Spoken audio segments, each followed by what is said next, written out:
کسی زمانے میں جب کوئی ایسا ماجرا ہوتا تو اخبار میں خبر چھپتی تھی کہ فلاں جگہ پر ایک مرد اور ایک خاتون یا ایک لڑکا اور ایک لڑکی قابل اعتراض حالت میں پائے گئے. بس اتنی خبر ہوتی تھی، قابل اعتراض حالت میں پائے گئے. تو بس یہ لفظ ہی کافی تھا اس مفہوم کو بیان کرنے کے لیے. اور آج میڈیا کیمرہ لے کے وہاں گھسا ہوا ہوتا ہے اور مناظر دکھا رہا ہوتا ہے.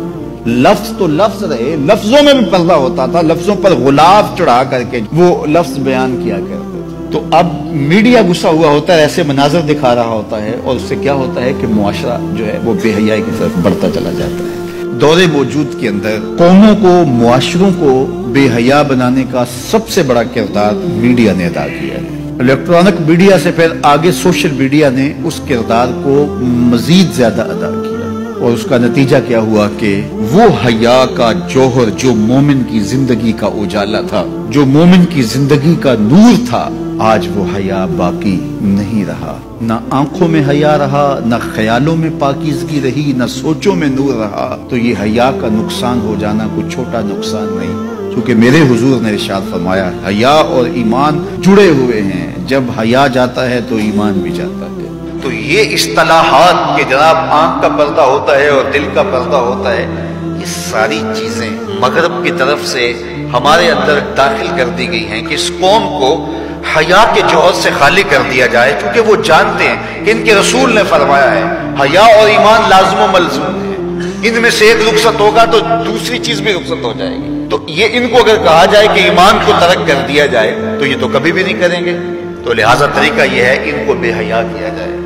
جب حیا کا جوہر لٹ جائے گا تو پھر نتیجہ کیا ہے؟ ایمان کے ثمرات بھی ان کو نصیب نہیں ہوں گے، ان کے نام پھر مسلمانوں والے رہ جائیں گے، لیکن ایمان جو روح کی گہرائیوں میں اتر کر کے جو حرارت اور جو نور پیدا کرتا ہے وہ ان کو نصیب نہیں ہوگا. اب اس حدیث کی سمجھ آئی کہ میرے حضور نے فرمایا ایک وقت آئے گا اسلام کا صرف نام رہ جائے گا، قرآن کے صرف حرف رہ جائیں گے.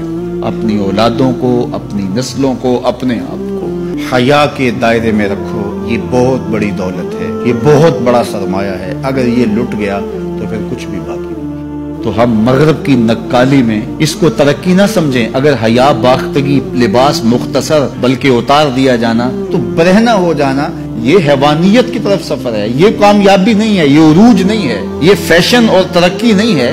یہ تو اخلاقیات سے کنارہ کشی ہے، یہ تو حیا باختگی ہے. اسلام ایک روشن خیال دین ہے، اسلام ترقی یافتہ دین ہے، اسلام انسانی مزاج سے ہم آہنگ دین ہے، انسانی ضروریات کے تقاضوں کو پورا کرنے والا دین ہے. تو نفس کی تسکین اور ہے، روح کی تسکین اور ہے. تو جوانی کے دور کے اندر نوجوان کی زندگی کے کچھ ترجیحات ہوتی ہیں، لیکن بعد کے اندر وہ خود سمجھ رہا ہوتا ہے کہ میں یہ غلط ہوں.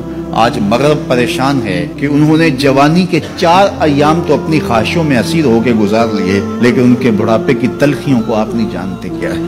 تو مغرب کے سانچے میں ڈھلنے کی کوشش نہ کرو. اندر کچھ ہو ہی نہ اور اوپر میک اپ کیا ہوا ہو تو وہ تو کبھی اترے گا. جب اترے گا تو نیچے سے کیا بلا نکلے گی. تو یہ مغرب کی تہذیب ایک میک اپ ہے، جب اترتا ہے تو نیچے سے بلائیں برآمد ہوتی ہیں.